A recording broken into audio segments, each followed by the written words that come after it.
ఉన్న బంగారాన్ని విడిపించి ఆ రోజు ఆన్లైన్ రేటుకే మేము కొంటాం. Sharma gold company.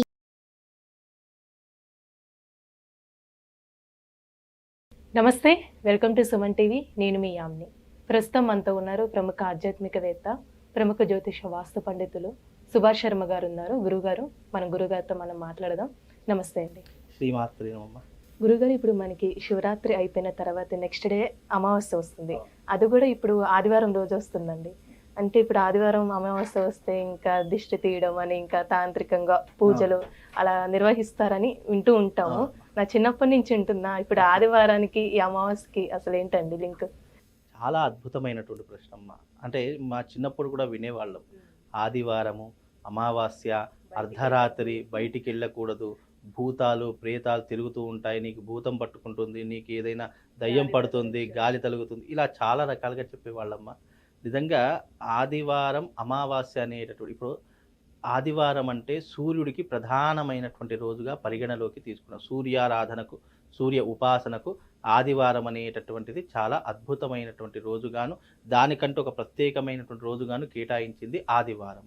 అయితే ఈ ఆదివారము అమావాస్య అంటే గనక సూర్యుడు లోకానికి వెలుగునిచ్చేటటువంటి వాడు, ప్రకాశం, మన లోకానంతటిని కూడా ప్రకాశింపజేసేటటువంటి వాడు సూర్య భగవానుడు. అలాంటిది ఆ రోజు గనక అమావాస్య వచ్చింది అంటే మనకు ఆదివారం ఉదయకాలం ఎంతనైతే ప్రశాంతమైనటువంటి వెలుతురు ఉంటుందో, ఆ రోజున 6 దాటింది, సంధ్యా సమయం ప్రారంభమైంది అని అంటే ఇక చీకటి అనేటటువంటిది మొదలవుతూ ఉంటుంది. ఆదివారం అమావాస్య వచ్చింది అంటే గనక భూతములకు, ప్రేతములకు, పిశాచములకు, అలాగే దుష్టశక్తులకు ఇది ఒక ప్రత్యేకమైనటువంటి రోజుగా, ఇప్పుడు మనకు శివరాత్రి అంటే అద్భుతమైనటువంటి రోజు అని చెప్పుకుంటాము.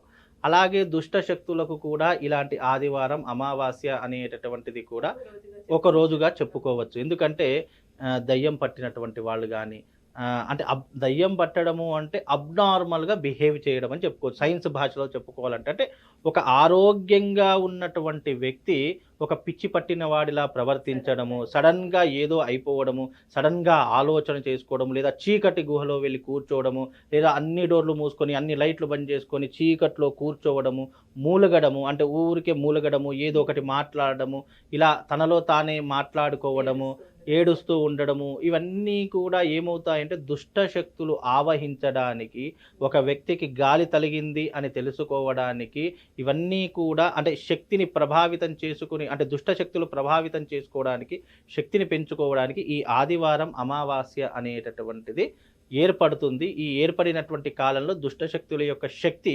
విపరీతంగా పెరిగిపోతుంది, ఉత్కృష్టంగా పెరిగిపోయి, అంటే మంచిగా ఉన్నటువంటి వ్యక్తుల మీద ఈ గాలి సోకడము, అంటే ఆరోగ్యంగా ఉన్నటువంటి వ్యక్తి సడన్గా మారిపోవడము అనేటటువంటి జరుగుతాయి. కాబట్టి ఆదివారం అమావాస్య వచ్చింది అంటే స్త్రీలు కానీ, గర్భవతులు కానీ, చిన్న పిల్లలు కానీ గ్రామం దాటి వెళ్ళకూడదు, జాగ్రత్తగా ఉండాలి. అంటే అప్పుడు చెప్పేటటువంటి వారు, అంటే ఇది ఎలా ఉంది అంటే కనుక ఇవన్నీ పాత పద్ధతులు.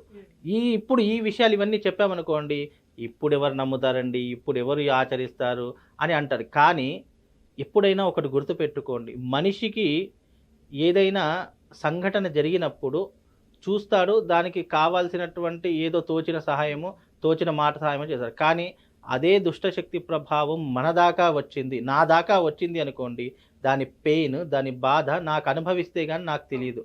అలాగే ఈ శక్తులు ఇప్పుడు పట్టినటువంటి వాళ్ళు, పట్టి పీడిస్తున్నటువంటి వాళ్లకు అవన్నీ కూడా అర్థమవుతాయి. అంటే మన ఇంట్లో కుటుంబ సభ్యులకు అర్థమైపోతాయి, ఏంటి ఇన్ని రోజులు బాగున్నటువంటి వ్యక్తి సడన్గా ఇలా మారిపోయాడు.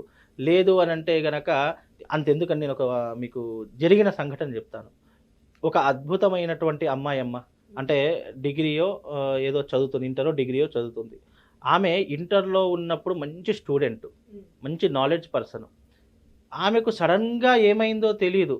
అంటే చాలా అద్భుతంగా, అంటే అందంగా ఉండేటటువంటిది, చాలా చదువులో చాలా మంచి పొజిషన్లో ఉండేటటువంటి అమ్మాయి, చాలా బాగా నాలెడ్జ్ ఉన్నటువంటి అమ్మాయి. ఏమైందో ఏమో తెలియదు, కరెక్ట్ ఒక 6 నెలలలో ఆమె వ్యవస్థ అంతా రిటర్న్ అయిపోయింది, అంటే మారిపోయింది. బికాజ్ ఎందుకు అని అంటే గనక ఆమెకు ఎవరో ఏదో ప్రయోగం చేశారు. ఆ ప్రయోగం ఎప్పుడు ఏర్పడింది? 6 నెలల తర్వాత వాళ్లకు ఏర్పడడం జరిగింది.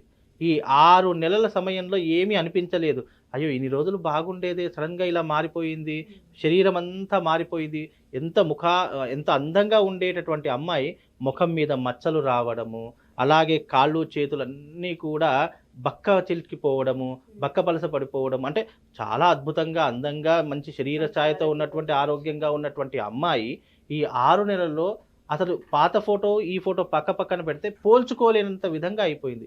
ఇప్పటికీ ఆ ఫొటోస్ నా దగ్గర ఉన్నాయి. అంటే అలా మన దాకా వచ్చేసరికి తెలియదు. తెలియనటువంటి వాళ్ళు లేదు కాదు అని అంటారు, కానీ వాళ్ళ వరకు వచ్చేసరికి వాళ్ళు కూడా నమ్మలేదు మొదట్లో. ఇవి డాక్టర్ దగ్గరికి వెళ్ళారు, ఎక్కడెక్కడికో వెళ్ళారు, ఎవరెవరి దగ్గరికో వెళ్ళారు, చూస్తే రిపోర్ట్స్ అన్నీ నార్మల్. కానీ ఇవన్నీ ఎందుకు వస్తున్నాయో కనుక్కోలేనటువంటి అయోమయమైనటువంటి పరిస్థితులలో ఆ కుటుంబం సతమతమైపోతుంది. అప్పుడు తెలిసింది, అరే ప్రకృతిలో ఇలాంటివి కూడా ఉంటాయా, ఇలాంటివి కూడా సంభవిస్తాయా అనేటటువంటిది అప్పుడు అర్థమైంది. అప్పుడు అందుకే ఆదివారం అమావాస్య వచ్చిందంటే చాలా జాగ్రత్తగా ఉండాలి. ముఖ్యంగా గర్భిణీ స్త్రీలు కానీ, స్త్రీలు కానీ, అలాగే చిన్న పిల్లలు కానివ్వండి, ఇలాంటి వాళ్ళు చాలా జాగ్రత్తగా ఉండాలి. సాయంకాలం సంధ్యా సమయం ఏంటంటే ఇంట్లోంచి బయటకు వెళ్లకుండా ఉండాలి. అంటే ఇప్పుడున్నటువంటి ఈ జనరేషన్లో పనులు ఉంటాయి, అన్నీ ఉంటాయి, ఎవరెవరు పనులు ఏదేదో చేసుకుంటున్నారు. కానీ వీలైనంత వరకు ఇప్పటికీ పల్లెటూళ్ళలో ఇలాంటి ఆచారం పాటిస్తూ ఉంటారు. అమావాస్య ఆదివారం వచ్చింది అని అంటే చాలు, వాళ్ళు 7 దాటిందంటే డోర్లు పెట్టుకుంటారు, ఇంట్లో నుంచి బయటకు వెళ్ళరు, ఇంట్లోనే ఉంటారు. అలాంటి సందర్భాలు కూడా ఇప్పటికీ కొన్ని పల్లెటూళ్ళలో అలాంటి సాంప్రదాయం ఆచారం పాటిస్తూ ఉంటారు. అందుకే అమావాస్య ఆదివారం వచ్చింది అంటే ఇవన్నీ కూడా దుష్ట శక్తులు అధికంగా చేసుకోవడానికి ఇవన్నీ కూడా ప్రధానంగా ఉండేటటువంటి అంశాలు. అలాగే ఆదివారం అమావాస్య వచ్చిందనుకోండి, ఇప్పుడు ఎవరినైనా ఇష్టపడుతున్నాము, లేదా ఎవరినైనా మనం కష్టపెట్టాలి, లేదా ఎవరినైనా బాధ పెట్టాలి అని అనుకున్నప్పుడు క్షుద్ర ప్రయోగానికి ఇది చాలా అరుదైనటువంటి అంశము. చాలా అంటే ఎందుకంటే ఇంకో విషయం, ఆదివారం కూడా మనకు 4 గ్రహాలు కూడా ఏకకాలంలో ఒకే రాశిలోకి ప్రవేశించేటటువంటి రోజుగా కూడా చెప్పడం జరిగింది. అంటే అందులో ప్రధానంగా చెప్పుకోవాలి అంటే పితృకారకుడైనటువంటి సూర్యుడు, జాతకంలో పితృకారకుడు సూర్యుడు అని చెప్తాం. అలాగే తండ్రి కారకుడు కూడా సూర్యుడే అని చెప్పుకుంటాము. అలాగే మాతృభావము కలిగినటువంటి చంద్రుడు, అలాగే కర్మకారకుడైనటువంటి శని, అలాగే అదృష్ట కారకుడు, కుటుంబ వ్యవహారాదులకు, భార్యాభర్తల వ్యవహారాలకు కారకుడైనటువంటి శుక్రుడు.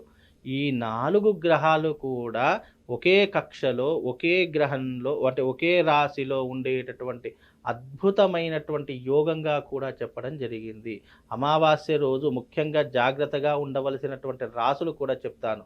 శుక్రుడు వృషభ రాశికి, అలాగే తులారాశికి అధిపతి కనుక వృషభ రాశి, తులారాశి వారు చాలా జాగ్రత్తగా ఉండాలి. అలాగే కర్మకారకుడైనటువంటి శని, మకర కుంభరాశి వాళ్ళు కాస్త జాగ్రత్తగా, ఎప్పుడు అమావాస్య రోజు చెప్తున్నాను, మకర కుంభరాశి వాళ్ళు కాస్త జాగ్రత్తగా ఉండాలి. సింహరాశి వారు, ఎందుకంటే రవికి కారకుడైనటువంటి వాడు సింహరాశి కాబట్టి సింహరాశి వారు, కర్కాటక రాశి వారు, ఈ రాశుల వారు చాలా జాగ్రత్తగా ఉండాలి అమావాస్య రోజు. ఎందుకంటే ఈ 4 గ్రహాలు కూడా ఏకకాలంలో కుంభరాశిలో సంచరిస్తున్నాయి కనుక ఈ 4 రాశుల వారు అమావాస్య రోజు వీలైనంత వరకు చాలా జాగ్రత్తగా ఉండే ప్రయత్నం చేయాలి. లేదు అనంటే కనుక గాలో, దుమ్మో, ధూళో సోకే అవకాశం ఏర్పడుతుంది. కనుక అలాంటి జోలికి వెళ్లకుండా ఈ యొక్క అమావాస్య అనేటటువంటిది చాలా అద్భుతమైనటువంటిది. పాప పరిహారాలు చేసుకోవడానికి ఈ అమావాస్య ఉపయోగించుకోవచ్చు.